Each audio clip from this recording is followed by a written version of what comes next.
இது எப்போ? கல்யாணமான 4வது நாள் கூட்டிக்கிட்டு போறாரு மனைவிய. புது தம்பதியர் வாக்கிங் போறாங்க. மனைவி காலில் ஒரு கல்லு குத்திக்கிச்சு. ஐயோ ஐயோ ஐயோ, darling what happened to you? அத்தான் கல்லு குத்திக்கிச்சு காலில். இதான் காட்டு. கல்லை புடிங்க எடுத்த. கல்லு, என் மனைவி காலை எப்படி நீ குத்தலாம்? சாணின, you come darling, I will take you 24-hour hospital. 4 வருஷம் ஆச்சு. அதே தம்பதியர் நடந்து போறாங்க. மனைவி காலில் கல்லு குத்திச்சு. ஃபாலோ பண்றீங்க நல்லா கதைய? அதே கல்லுல வேற கல்லு. ஐயோ ஐயோ ஐயோ மனைவி, ஏய் சனின என்னாச்சு? அப்பே போச்சு. 4 வருஷத்திலே ஆரம்பத்தில் கல்லுக்கு கொடுத்த சனியன் என்கிற பட்டத்தை மனைவிக்கு கொடுத்துட்டான். அதுக்கப்புறம் பிள்ளைகளுக்கு கொடுப்பான், அப்புறம் குடும்பத்துக்கே கொடுப்பான். அன்பு ஒரு காலம் ஒழியாது. அரிசி அலையலுயா. சிதமடையாது, தீங்கு முன்னாது, பெருமை கொள்ளாது, பகைமை கொள்ளாது. எது? அன்பே பிரதானம், சகோதரர் அன்பே பிரதானம். அந்த பாட்டு சகோதரர் அன்பே பிரதானம் பாடுறதுனால்தான் சகோதரிகள் நிறைய சண்டை போட்டுக்கிறது. பாட்டு சகோதரர்கள் தானே இருக்குது, சகோதரிகளுக்கு ஒண்ணு இல்லையே. எழுதுனவங்க கொஞ்சம் நல்லா எழுதிருக்கூடாதா அப்படின்னு நீங்க நினைக்கலாம். பாடல்கள் வேத வசனங்கள் நிறைய ஆண்பாலில் தான் எழுதப்பட்டிருக்கிறது. நீங்க மாத்தி உங்களுக்கு ஏற்ற மாதிரி பாடிக்குங்க. சகோதரி அன்பே பிரதானம். கண்ணு முன்னாடி இருக்கிற உங்க சகோதரி கிட்ட அன்பு கூறாமல் காணாத தேவனிடத்தில் நீங்கள் அன்பு கூற முடியுமா? முடியாது. சொல்லுங்க. ஆமா, பிராக்டிகல். ஐ பிரீச்சிங் பிராக்டிகல் லைஃப். ஒரு 50 பேருக்கு மத்தியில ஒருத்தரோட ஒருத்தர் பேசுறது இல்ல, அந்த அக்காவோட ஒரு மாதிரி ஒரு இது சொல்லுவாங்க பாத்துக்கிறீங்களா? அந்த சகோதரியோட ஒரு இது எது? அதான் ஒரு இது. அந்த இதெல்லாம் இது பண்ணிடுங்க, எல்லாம் இதுவா போயிடும். அன்பின் பிரமாணத்தை குடும்பத்தில் கூட பாருங்க. சொந்த புருஷனிடத்தில் அன்பு கூறாமல் காணாத தேவனிடத்தில் எப்படி அன்பு கூற முடியும்? யோசிக்கணும். பிரதர்ஸ், என் கண்ணுக்கு நல்லா தெரியுறீங்க, கண்ணாடி போட்டுதான் பாக்குறேன். சொந்த மனைவியிடத்தில் அன்பு கூறாமல் காணாத தேவனிடத்தில் எப்படி அன்பு கூற முடியும்? யோசிக்கணும். நீங்க யாரும் பின்னாடி திரும்பி பார்க்க கூடாது. ஒரு மாதிரி ஷேம் ஆயிடும் உங்களுக்கு. அமைதியா என்ன கவனிங்க, வீட்டுல போய் பேசி. பவுல் பிரதர் சொல்றதை கேட்டீங்களா? ஆமா ஆமா, நம்ம ஒற்றுமையா இருக்கலாம் இனிமேல்ட்டு. நல்ல சந்தோஷமா மகிழ்ச்சியா இரு. மருத்துவம் என்ன சொல்லுகிறது? What doctor says every day 30 minutes you must be லாஃபிங். ஒவ்வொரு நாளும் 1/2 மணி நேரம் சிரிக்கணுமா? ஒரே அடியாக அப்பப்போ அப்பப்போ அப்பப்போ கொஞ்சம் கொஞ்சம். தூங்குறதுக்கு முன்னாடி பசங்கள்லாம் தூங்கிட்ட பிறகு கணவன் மனைவி கணக்கு போடு. இன்னைக்கு ஃபுல்லா எவ்வளோ சிரிச்சிருக்கிறீங்க?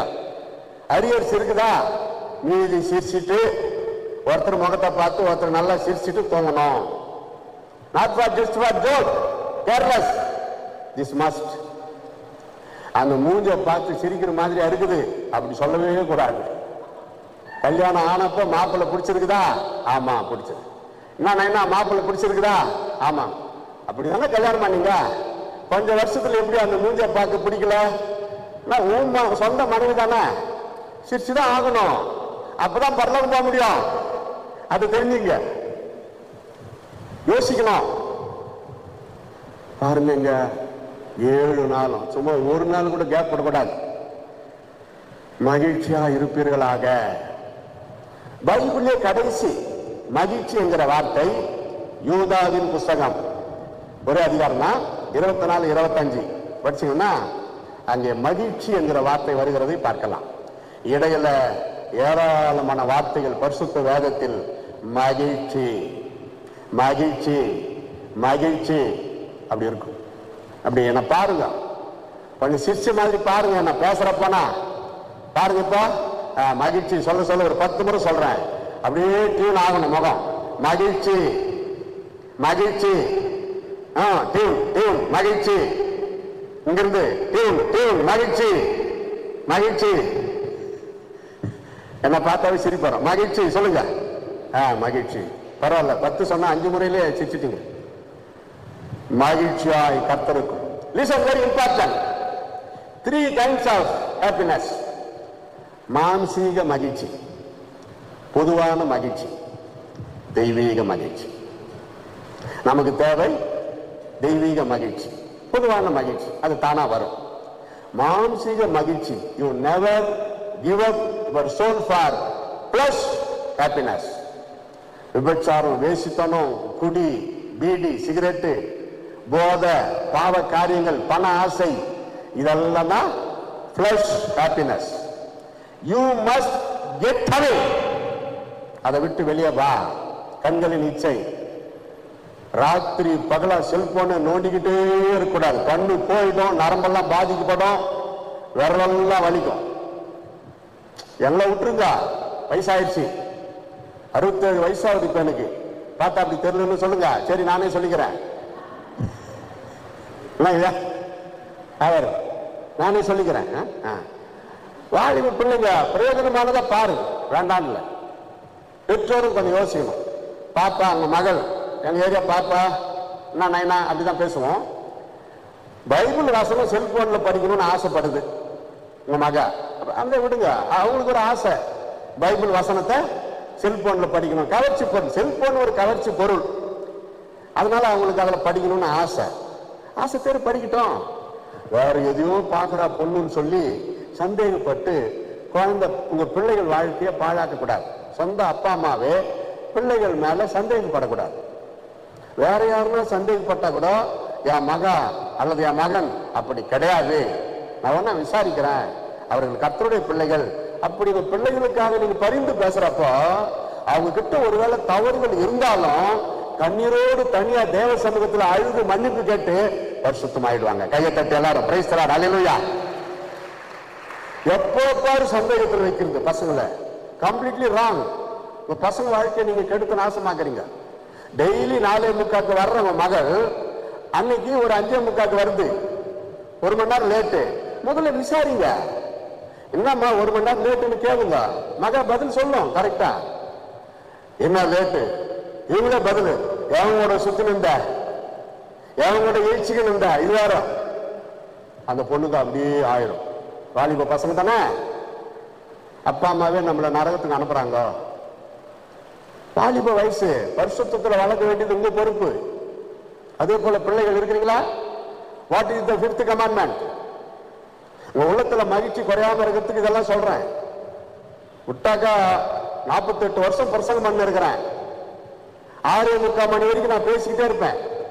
சாயந்தரம் 6:45 இல்ல, நாளைக்கு சாயந்தரம். அவ்வளவு இருக்குது என் உள்ளத்துல செய்தி. அதனால சுருக்கமா கஷ்டப்பட்டு நான் முடிக்கிறேன். படிக்கிற பிள்ளைகள் அல்லது எல்லாருமே தான். What is the 5th commandment? Can you say anybody? Moses, God gave 10 commandments to Israel people from Moses. In this 10, what is the 5? கை தட்டுங்க அவங்களுக்காக. பிரைஸ் எல்லாம் நல்லா பட்டப்பட்டா. Honor your father and your mother. Very nice, very quiet. Are you put a honor? Or you give honor upon your parents, or put a hard stone upon them? புரியல. கனம் பண்றீங்களா, கனமான கள்ளத்துக்கு போடுறீங்களான்னு கேட்கிறேன். கனம் பாருங்க, அப்பா அம்மா பார்த்துதா அப்படி பார்க்க கூடாது. பக்தியா தெய்வத்தை காண முடியாது, ஆனால் ஒவ்வொரு வீட்டிலே 2 பேசும் தெய்வங்களை அந்த தெய்வம் வைத்திருக்கிறார். கிரேக்க பழமொழி. அந்த 2 பேசும் தெய்வம் யாரு? அப்பா அம்மா. கரெக்டா கனம் பண்றீங்களாமா? பிள்ளைகளே, உங்கள் பெற்றோருக்கு கீழ்ப்படி. அப்பதான் மகிழ்ச்சி பொங்கும். இல்லைன்னா மகிழ்ச்சி இல்லை. சில சுத்திக்கிட்டு கிடக்குறாங்க பாத்தீங்களா, அப்பா அம்மா கூட பேசுறது கூட மனசு வராம. நான் ஜபம் பண்ணி என்ன பிரயோஜனம்? அப்பா அம்மா கிட்ட உட்காந்து மனம் விட்டு பேசு, சரி, விளையாடு. உங்களுக்கு ஹீரோ அப்பா அம்மா தான், வேற யாரும் கிடையாது. அந்த அப்பா மாதிரியா இல்ல என்னப்பா சொல்லாதீங்க, அங்க போய் பார்த்தா தான் தெரியும். பார்த்ததான் தெரியும். ஒரு வீட்டுல நாங்க இருந்தோம். துணி விஷயத்துல அந்த பொண்ணுக்கு கோவம் வந்துருச்சு. அப்பா சொல்றாரு, இப்பத்துக்கு இவ்வளவு ரேட்ல தான் நாங்க வாங்கிட்டு வந்தோம், அடுத்த வருஷம் கொஞ்சம் ஒஸ்தி ரேட்ல வாங்கலாம்னு. முடியாது, வாபஸ் பண்ணிட்டு வேற வாங்க, 1000 ரூபாய் எக்ஸ்ட்ரா போட்டு வேற வாங்கி அதை மட்டும் நாங்க உட்காந்துக்கிறேன். அது வரைக்கும் நான் அமைதியாக தான் இருந்தேன். அது அவங்க பிரச்சனைன்ட்டு. நான் ஏன் தான் இந்த வீட்டில் பிறந்தனும், அந்த பொண்ணு சொல்லிட்டு பாருங்க, ஆதி அர்த்தம் இல்லாத ஒரு டைலாக் இது. நான் ஏன் தான் இந்த வீட்டில் பிறந்தனும், பிறந்துட்டேன், அந்த வார்த்தை வரலாமா? அப்பதான் நான் எழுந்து வந்தேன். அப்பா, you are speaking very wrong. ஏன் தான் இந்த வீட்டில் பிறந்தணும்னு கேட்டேன், போ வேற வீட்டுக்கு போய் பிறந்துக்க போ. அப்படிதான் அதுங்களுக்கு சொல்ல முடியும். மூடனுக்கு அதற்கு ஏற்றபடி உத்தரவு கொடு. அதே கீழே அடுத்த வசனம், மூடனுக்கு அவனுக்கு ஏற்றபடி கொடாது. இதுல எந்தெந்த சூழ்நிலை என்ன கடைபிடிக்கணும்னு பார்த்துக்கணுன்றாரு அர்த்தம். மகிழ்ச்சி குறைகிறது. இந்த மாதிரி குழப்பம் தைரியமா அப்பா அம்மா கிட்ட போராடி சண்டை போடக்கூடாது.